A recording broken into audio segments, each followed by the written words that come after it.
Құрметті менің оқырмандарым, қайырлы күн.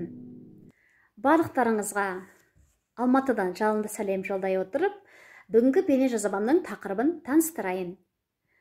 Бейнежазбамның тақырыбы авторлық құқығыма қол соғушылар және оларға менің көзқарасым. Мен Айзат Рақыш, Қазақстан Жазушылар одағының мүшесімін, жазушымын. Жазушы ретінде мен 4 прозалық кітаптың авторымын. Оларды атап өтейін: Өлгендер қайтып келеді кітабы, Мұз үстіндегі қызғалдақ кітабы, Балалықтың соңғы күзі кітабы және де Жанарымнан тамшы деп аталатын прозалық жинағым. Осы жинаққа енген және де жаңадан жазылған, кейін жарияланған барлық көркем дүниелер тек қана менің төл туындыларым. Сондықтан оларға ешкімнің таласы жоқ. Енді бұлай деп сөз бастауымның бір себебі, жақында YouTube арнасында іздеу деген жерге Айзат Рақыш деп жазып едім. Жай әншейін сөйтіп жазған. Таңғаларлық дүние, 7 YouTube арна менің әңгімелерімді аудио түрінде өте әсерлі әңгіме, қызықты әңгіме деп оқырмандарға ұсынып жүр екен. Бірақ бірде-бірі менен рұқсат сұраған жоқ. Мен бармын, мен тірімін. Мен іздеген жанға көп іздетпеймін, тез табылатын автормын. Өйткені ақпараттық заманда, ақпараттық технология кең дамыған заманда біреуді таппай қалдым, номеріңізді білмей қалдым, немесе Facebook, Instagramда сіз жоқ екенсіз деп айту артық сөз. Қазір мен ол YouTube арналарды атаймын. Олар бір ай ішінде, яғни 16 шілдеге дейін, әдейі ұзақ уақыт беріп отырмын.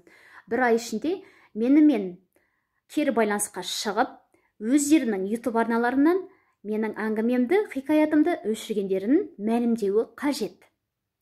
Ол YouTube арналар 7 екен, көш басында Қуат Ахметжанов тұр. Қуат Ахметжанов мен тегімді менің сұрама деп аталатын әңгімемді кешіріңіздер, тегімді менің сұрама деп аталатын әңгімемді аудио нұсқаға айналдырып өзінің каналына қойған екен. Бірер жыл болды тіпті. Бірде ләм мим демедім. Сіз авторсыз ау, автордан сұрайын ау деген бір шарт мезрет болмады. Үндемедік. Сонымен бұл көшті Қуат бастады. Қуат мырза, одан кейін әңгіме дастан деген YouTube арна. Онда да осы жағдай. Сұраған жоқ, менімен байланысқа шыққан жоқ. Өз білгенше менің әңгімелерімді аудио түрінде назарға ұсынып жүр. Келесі Өмір теңіз деген YouTube арна бар екен. Бұл жерде бір қызығы тіпті менің әңгімелерімді меншіктеп алған. Қара түннің құпиясы деген хикаятымды бірнеше бөлікке бөліп ұсынған, жазған Айзат Рақыш деп.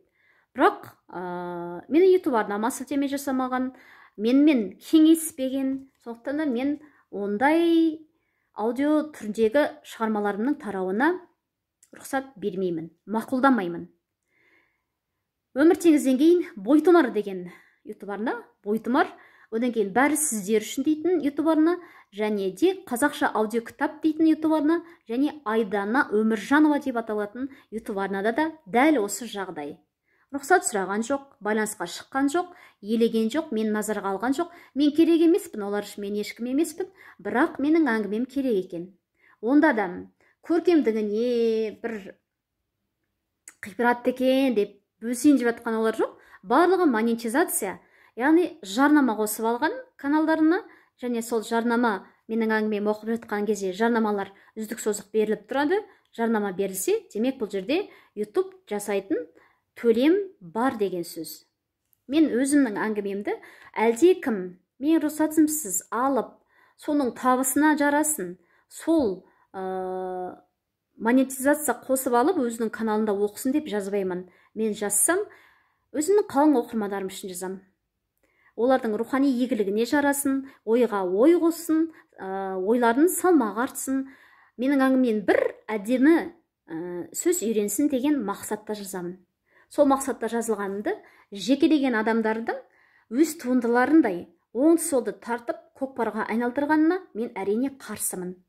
Ол YouTube арналар маған бір айдың ішінде, яғни 16 шілдеге дейін хабарласып, өз арналарынан менің әңгіме хикаяттарымды өшіргендерін мәлімдемесе, мен өзімнің авторлық құқығымды пайдалана отырып, заң орындарына шағымданамын. Бұл қорқытып үркіту емес, бұл ескерту.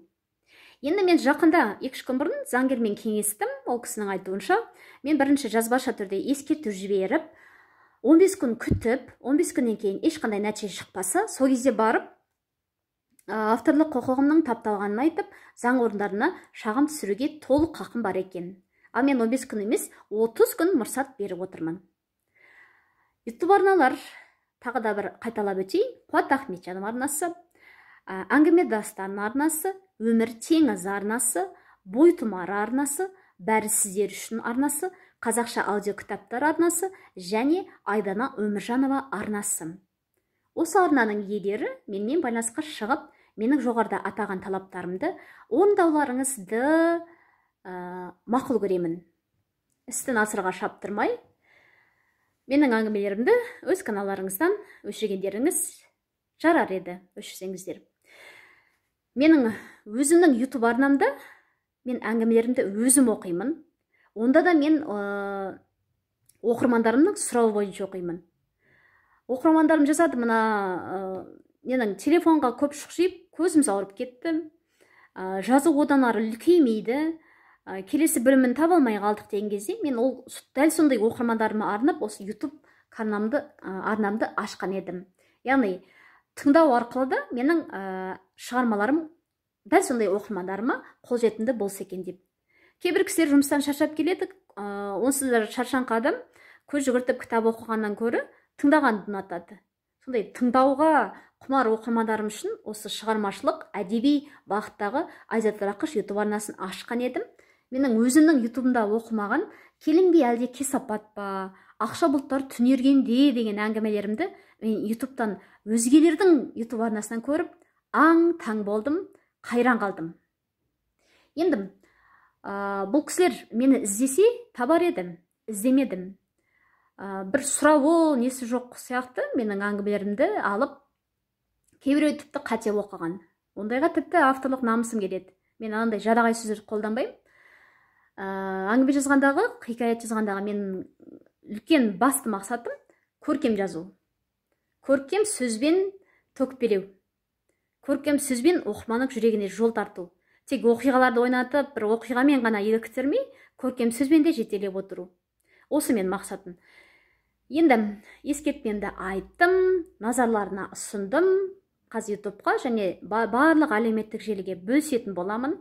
Сондықтан бір айдың ішінде естімей қалып едім, мен білмедім, мен демалысқа кетіп, енді келдім, тамызда келдім деген сияқты жауаптарды мен қабылдамаймын. Өйткені заман дамыған, YouTube арна, әлеуметтік желілер біздің ақпарат алмасатын негізгі алаңымызға айналған. Құрметті YouTube арна жүргізушілер, біреудің әңгімесін оқымай тұрып, алдымен автормен байланысқа шығыңыздар. Автор тауы түкте емес. Мысалы, мен өзіме ұнаған жазушыны іздеп тауып аламын. YouTube'да әлеуметтік желіде отырмайтын кісі болса, жазушылар одағына звондап, осындай кісінің номер бар ма? Әрине бар. Бересіз бе? Мен шығармашылық бір сұрақтар қоятын едім деп тауып аламын. Мен таба алмай қалған жазушым жоқ. Сондықтан бұл алғашқы және соңғы ескертуім. Менің әңгімелерім тек менің YouTube арнамда ғана аудио түрінде оқырмандар назарына ұсынылатын болады және ұсынылып жүр. Ал сөз соңында айтарым, құрметті оқырмандарым, YouTube'тан да немесе кез келген басқа әлеуметтік желіден де әңгіме оқығанда сүзіп, екшеп, талғап оқысаңыздар деген тілегім бар. Өйткені YouTube'қа салынған әңгіменің бәрі көркем емес, ол жердегі әңгіменің бәрінің тәрбиелік мәні зор емес. Мысалы, жаңағы келіннің қорлаған қайната туралы әңгіме дейді. Қазақтың ұғымында жат дүние. Қайната өзінің келінін қорлаған екен. Қазақтың ұғымына жат бізді қазақылықтан алыстататын ондай дүниелерден қашып, жан азығы болатын көркем дүниелермен дос болуларыңызға тілек білдіремін. Сонымен авторлық құқығыма қол сұққандар, қасақана қол сұққандар, авторлық құқығымды таптағандар, мен 30 күн ішінде хабарласып, 16 шілдеге дейін хабарласып, жауаптарын береді деген ойдамын. Ал құрметті оқырмандар, мен сіздермен жақын арада өзім жариялайтын әңгімемнің қысқаша мазмұнын келесі видеомда ұсынатын боламын. Менің арнама жазылып, лайк басып жүрген оқырмандарыма құрметім шексіз, алғысым көлгөсір. Ал менің арнама жазылмай-ақ мені тыңдайтын оқырмандарыма менің арнамның қонағы болуды дәстүрге айналдырғайсыздар деген тілегім бар. Мен сіздермен қоштаспаймын. Менің авторлық құқығыма қол сұққандар жайлы, бейнежазба түсіруіме мәжбүр еткен осы 7 арнаның жай-күйін айтып, сіздермен бөлістім. Төрешісі өздеріңіз боларсыздар.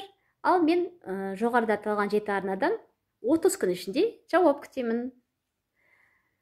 Сіздермен қоштаспаймын. Алдағы бейнежазбада жолыққанша.